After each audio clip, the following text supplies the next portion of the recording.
मुझे विश्वास है कि इस लोकसभा में जन कल्याण के फसलों का नवीन अध्याय लिखा जाएगा। आगामी सत्र में मेरी सरकार अपने इस कार्यकाल का पहला बजट पेश करने जा रही है। ये बजट सरकार की दूरगामी नीतियों और फ्यूचरिस्टिक विजन का एक प्रभावी दस्तावेज होगा। इस बजट में बड़े आर्थिक और सामाजिक निर्णयों के साथ ही अनेक ऐतिहासिक कदम भी देखने को मिलेंगे। भारत के तेज विकास की जन आकांक्षाओं का पूरा करने के लिए रिफॉर्म्स की गति अब और तेज की जाएगी। मेरी सरकार का मत है कि दुनिया भर में निवेशकों को आकर्षित करने के लिए राज्यों में स्वस्थ स्पर्धा हो। यही कॉम्पिटिटिव कोऑपरेटिव फेडरलिज्म की सच्ची स्पिरिट है। राज्यों के विकास से देश का विकास, इसी भावना के साथ हम आगे बढ़ते रहेंगे। माननीय सदस्यगण, रिफॉर्म, परफॉर्म और ट्रांसफॉर्म के संकल्प ने आज भारत को दुनिया की सबसे तेजी से बढ़ने वाली अर्थव्यवस्था बना दिया है। 10 साल में भारत 11वें नंबर की अर्थव्यवस्था से ऊपर उठकर 5वें नंबर पर पहुंचा है। साल 2021 से लेकर साल 2024 के बीच भारत में औसतन 8% की रफ्तार से विकास किया है और ये ग्रोथ सामान्य समय में नहीं हुई है। बीती वर्षों में हमने 100 साल की सबसे बड़ी आपात देखी।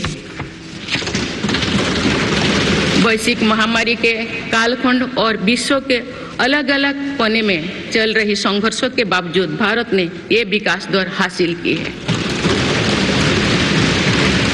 ये बीते 10 साल के रिफॉर्म्स और राष्ट्रहित में के लिए किए गए फैसला के कारण संभव है। आज भारत अकेले ही दुनिया की ग्रोथ में 15% का योगदान दे रही है। अब मेरी सरकार भारत को विश्व की तीसरे नंबर की इकोनॉमी बनाने में जुटी हुई है। इस लक्ष्य की प्राप्ति विकसित भारत की नींव को भी मजबूत करने में के काम करेगी। माननीय सदस्यगण, मेरी सरकार अर्थव्यवस्था के 3 स्तंभ मैन्युफैक्चरिंग, सर्विसेज और एग्रीकल्चर को बराबर महत्व दे रही है। PLI स्कीम्स और ईज ऑफ डूइंग बिजनेस से बड़े पैमाने पर निवेश और रोजगार के अवसर बढ़ रही है। पारंपरिक सेक्टर्स के साथ साथ सनराइज सेक्टर्स को भी मिशन मोड पर बढ़ावा दिया जा रहा है।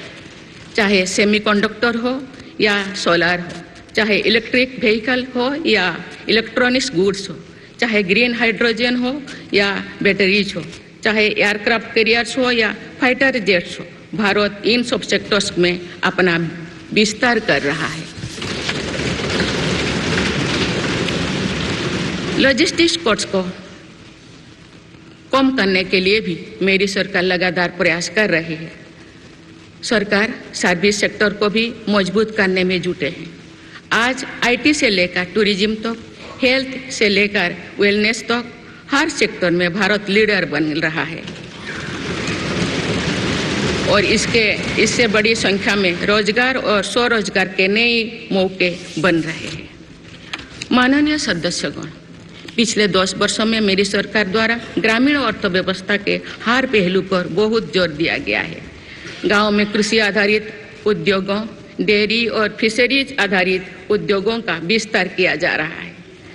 इसमें भी सहकारिता को प्राथमिकता दी गई है। सरकार किसानों उत्पाद संघ, FPO और FACTS जैसे सरकारी संगठनों का एक बड़ा नेटवर्क बना रही है। छोटे किसानों की बड़ी समस्या भंडारण से जुड़े होती है, इसलिए मेरी सरकार ने सहकारिता क्षेत्र में दुनिया की सबसे बड़ी भंडारण योजना पर काम शुरू कर चुकी है। किसान अपने छोटे खर्चे पूरे करने के लिए इसके लिए PM किसान सम्मान निधि के तहत उन्हें 3,20,000 करोड़ रुपये से ज्यादा राशि दे सकते हैं। मेरी सरकार के नए कार्यकाल के शुरुआत दिनों से ही किसानों को 20,000 करोड़ रुपया से अधिक की राशि ट्रांसफर की जा चुकी है। सरकार ने खरीफ फसलों के लिए एमएसपी में भी रिकॉर्ड वृद्धि की है। माननीय सदस्यगण, आज का भारत अपनी वर्तमान जरूरतों को ध्यान में रखते हुए अपनी कृषि व्यवस्था में बदलाव कर रहा है। हम ज़्यादा से ज़्यादा आत्मनिर्भर हो और ज़्यादा से ज़्यादा निर्यात से किसानों की आमदनी बढ़े, इस सोच के साथ नीतियाँ बनाई गई है, निर्णय लिए गए हैं। जैसे भारत दलहन और तिलहन में दूसरे देशों पर निर्भरता कम करने के लिए देश के किसानों को हर संभव मदद दे रहे हैं। ग्लोबल मार्केट में किस तरह के फूड प्रोडक्ट की डिमांड ज़्यादा है, इसके आधार पर नई रणनीति बनाई जा रही है। आजकल ऑर्गेनिक उत्पादों को लेकर दुनिया में डिमांड तेजी से बढ़ रही है। भारत के किसानों के पास इस डिमांड को पूरा करने के पूरा भरपूर क्षमता है। इसलिए सरकार प्राकृतिक खेती और इससे जुड़ी उत्पादों की सप्लाई चेन को सशक्त कर रही है। ऐसे प्रयासों से किसानों का खेती पर होने वाला खर्च भी कम होगा और उनकी आय भी और बढ़ेगी। माननीय सदस्यगण, आज का भारत दुनिया की चुनौतियां बढ़ाने के लिए नहीं बल्कि दुनिया को समाधान देने के लिए माना जाता है। विश्व बंधु के तौर पर भारत ने अनेक वैश्विक समस्याओं के समाधान को लेकर पहल की है। जलवायु परिवर्तन से लेकर खाद्य सुरक्षा तक, पोषण से लेकर सस्टेनेबल एग्रीकल्चर तक हम अनेक समाधान दे रही है। हमारे मोटे अनाज श्री अन्न की पहुंच सुपर फूड के तौर पर दुनिया के कोने कोने में हो, इसके लिए भी अभियान चल रहा है। भारत की पहल पर पूरी दुनिया ने वर्ष 2023 में इंटरनेशनल मिलेट्स ईयर मनाया है।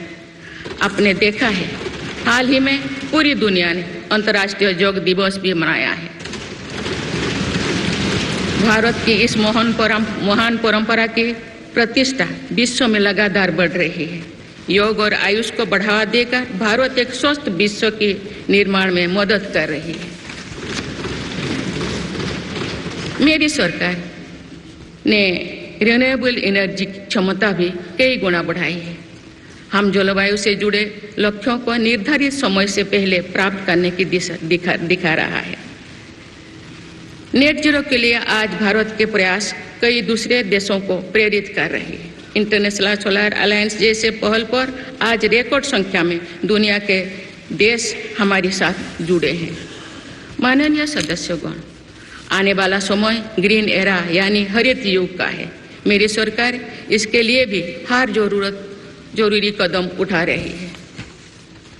हम हरित उद्योगों पर निवेश बढ़ा रहे हैं जिससे ग्रीन जॉब्स भी बढ़े हैं। ग्रीन एनर्जी हो या फिर ग्रीन मोबिलिटी, हर मोर्चे पर हम बड़े लक्ष्यों के साथ काम कर रहे हैं। मेरी सरकार अपने शहरों को दुनिया के बेहतरीन लिविंग स्पेस बनाने के लिए भी प्रतिबद्ध है। प्रदूषण से मुक्त, साफ सुथरे और सुविधा युक्त शहरों में रहना भारत के नागरिकों का हक है। विशेष रूप से छोटी शहरें और कस्बे में बीते 10 वर्षों से अभूतपूर्व निवेश किया गया है। भारत में आज दुनिया का तीसरे सबसे बड़ा डोमेस्टिक एविएशन मार्केट है। अप्रैल 2014 में भारत में सिर्फ 209 एयरलाइन रूट्स थे। अप्रैल 2024 में इनकी संख्या बढ़कर 605 हो गया है।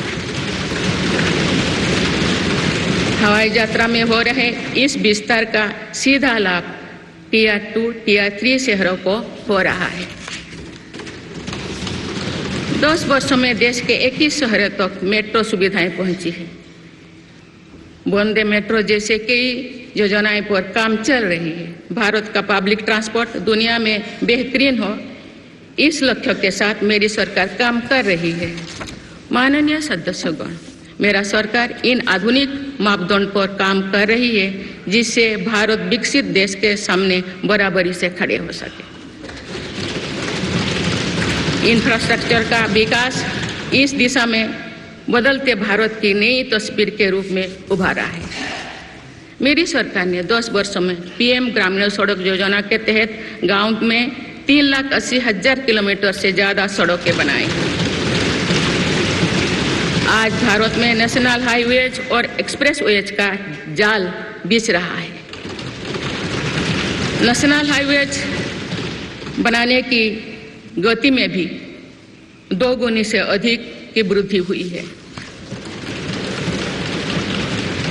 अहमदाबाद मुंबई के बीच हाई स्पीड रेल इकोसिस्टम का निर्माण कार्य भी तेजी से आगे बढ़ रहे हैं। मेरी सरकार ने उत्तर, दक्षिण और पूर्वी भारत के बुलेट ट्रेन कॉरिडोर्स के लिए फिजिबिलिटी स्टडीज शुरू करने का फैसला किया है। पहली बार देश में अंतर्देशीय जलमार्गों के विकास पर इतने व्यापक रूप से काम शुरू हुआ है। इसका बड़ा लाभ नॉर्थ ईस्ट को होगा। मेरी सरकार ने नॉर्थ ईस्ट के विकास के लिए 10 वर्षों में आवंटन में 4 गुना से अधिक की वृद्धि की है। सरकार इस क्षेत्र को एक्ट ईस्ट पॉलिसी के तहत स्ट्रेटेजिक गेटवेज बनाने के लिए काम कर रही है।